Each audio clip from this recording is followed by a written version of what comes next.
mga welder, panibagong vlog at ngayon uli kami pumasok dito sa aming ginagawang swimming pool mga welder. Dito po yan sa may Lumanyag, Sitio kay Reyna. So dito po kami gumagawa at ito na yung aming swimming pool na ginagawa. So mataas, hindi siya nakalubog. May nakalubog din po pero mas mataas yung nakautlaw, no? Mga welder, at ito naglagay na ako ng mga drain. Ito na yung drain pipe mga welder, yan o, mapapansin nyo, drain pipe po yan. Tapos, nandun yan, tatakbo doon sa kabila. Yung maliit na blue, water line. Yung orange, yun nga po yung sinabi natin sa inyo na dating nakahalang doon sa kabila na drain ng sewer line. No? Ano po yan? Yung water line, yung blue. Yung sewer line, orange. So, mga welder. At so, yun. Naglalagay na kami ng mga bakal, mga welder. Ito. So, winelding namin doon sa ilalim ng pinakabiga namin, no, mga welder. May biga po yan sa ilalim. Naka-welding to, lalagyan namin yan ng pahalang at para bubuhusan yan mga welder, no. Yan, alright. Yun. At ito mga welder, ito yung mga kabilya na para sa double wall. Kasi double wall po ito. Hindi na po kami gumamit ng pamporma. Ang pamporma po namin is hollow block na po mga welder, no. Para hindi na kami bibili ng plywood. Kasi yung plywood ay tatanggalin din. So sayang naman. Nagbili na lang kami ng hollow blocks na pang forma at bubuhusan na lang namin sa gitna kasama yung, bali double wall po yan, double wall. Yan. Ito po yung gamit namin, 10mm. So malimit yung bakal niya. Kasi kailangan ay hindi siya matumba. Ano kasi ate nandito? Ay hindi pa patakbo ate.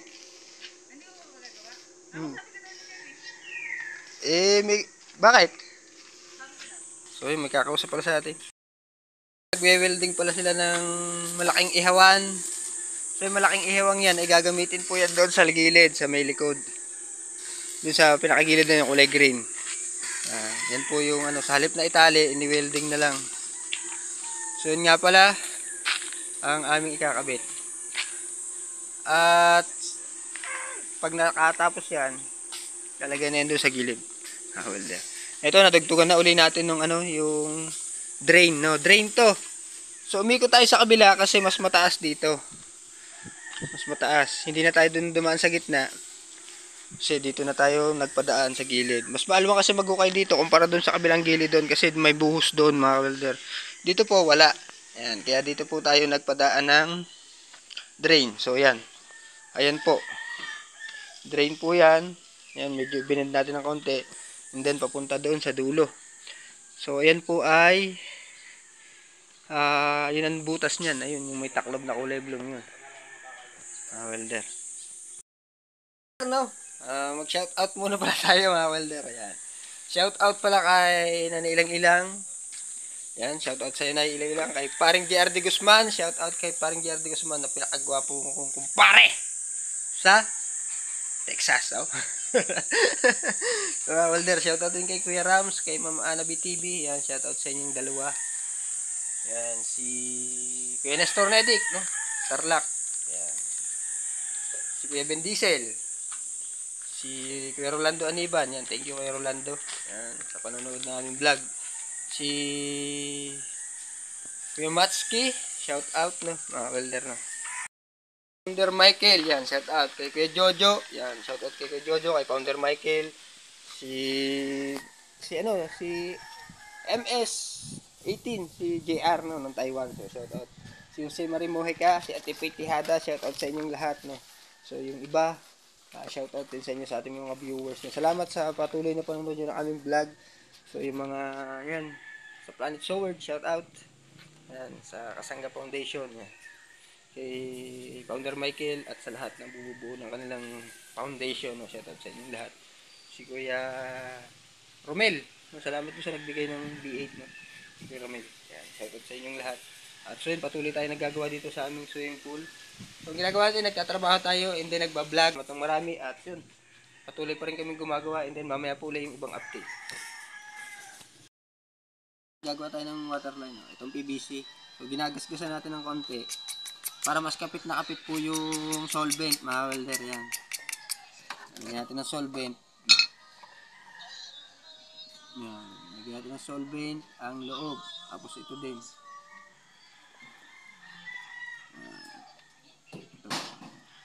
kailangan natin matuyo. Kaya natin po ginagasgasan ay para mas makapit. No? Mas makapit yung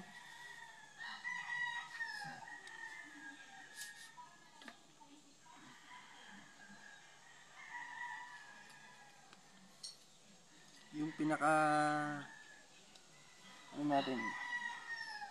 Uy, umaambon. So, alright, mamaya na po ulit. Ano ito dyan? Ay ba? Malamig to. Ano ito dyan, are? Ah! Bakong ko lang eh. Hindi, tubig. Tubig daw. Taga Mountain Dew. Hindi daw tubig daw.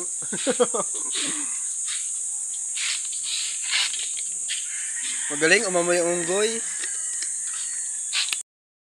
Kami ng bakal no, sa labas. Mga kalder, sa labas, pinakalabas ng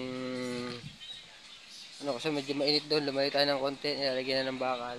So, kaya papawisan din tayo kami. Kasi nagtatali din tayo mga kalder. At ito po. Ikutan na namin ng bakal yan na 10mm. So, paikot 1, 2, 3, 4. Bali 5 kasama yung ilalim na dowel sa ilalim. So, nagtatali paikot yan. Tapos nakatali dun sa taas. Yan. So, ganun po yung ginagawa namin. So, yung mga welder, naghalo pa kami para dito kasi na-welding na natin ito. Ito kasi yung pangalawang bakal na to. Ito yung kakapitan pa nga ka-welder ng asinta. So, meron din kami bakal dito. So, ito yung bubuhusan sa gitna. Ano. Bali, hindi na nga kami gumamit ng forma na plywood. Ito na lang. Yan. So, nag-prepare na kami ng buhos dito. So, yun, para bukas yan. Yan ang papatungan ng asinta mga welder yan. Yan. Yan kakapit yung asinta namin bukas para matigas na. Matigas na siya. Yan. Yan.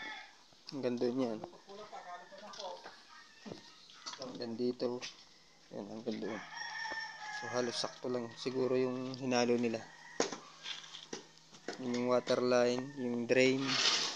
So, doon lang tayo maglalagay ng valve sa dulo. Ayan, naglagay na sila ng pinakaputing ng hollow blocks. Yan pala si paring Bibo yan. So, pwede nyo siyang arkilahin. Pwede po siyang gumawa. Kahit gabi po gumagawa yan. Pre, gumagawa ko ba sa gabi? Oo. Ayan. Pagka may kailangan ko yung ipasemento, i-PM nyo lang ako at sasabihin ko sa kanya kung may papagawa kayo. Ito naman yung labor niya kahit gabi gumagawa din ito. Nagahuluho ito kahit dilim. Kakapira man eh. So, welder yan. Yan yung pinaka binubuhos nila ay sa ano yan. Sa paglagay kami bukas ng hollow blocks. So, okay na yun.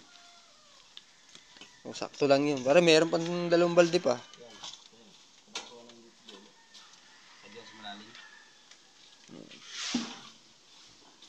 So may puting yan mga welder na may bigayan sa ilalim yun tulad ng mga bakal na yun.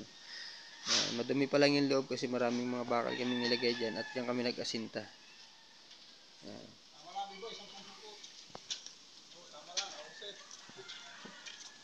Kakapahalo naman namin eh. Sumakto eh. Tamad mo ay lumapit daw. Ay kumahal ka nun. Ay pa. Ano pa, 1 balde pa. So yan tama matigas. Oy. Yan. Matigas na yan.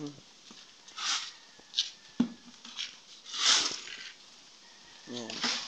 So bali ilang bakal yan? 1, 2, 3. So 3 bakal yan. Nasa gitna yung para pag binuhusan. Ayun sakto lang yung hinalo.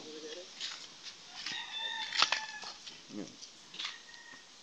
Bukas mag-aasinta naman. Yan.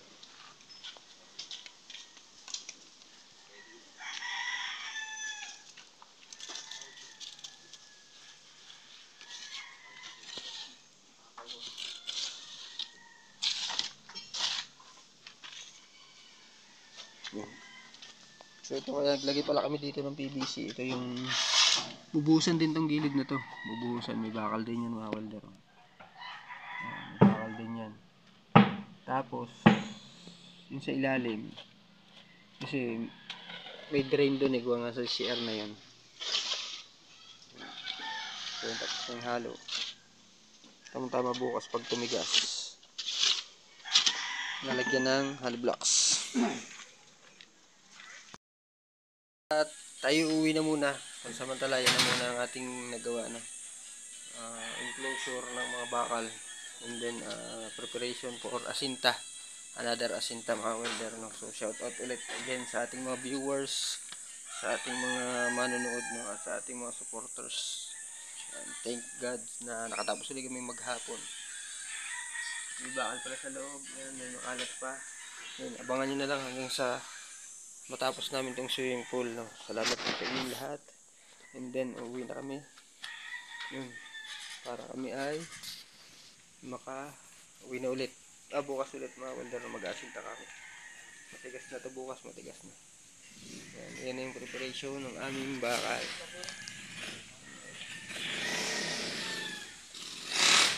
Alright mga welder, hanggang dito na lang muna ang ating vlog. Shout out ulit sa ating mga major sponsor. Alright, bye bye!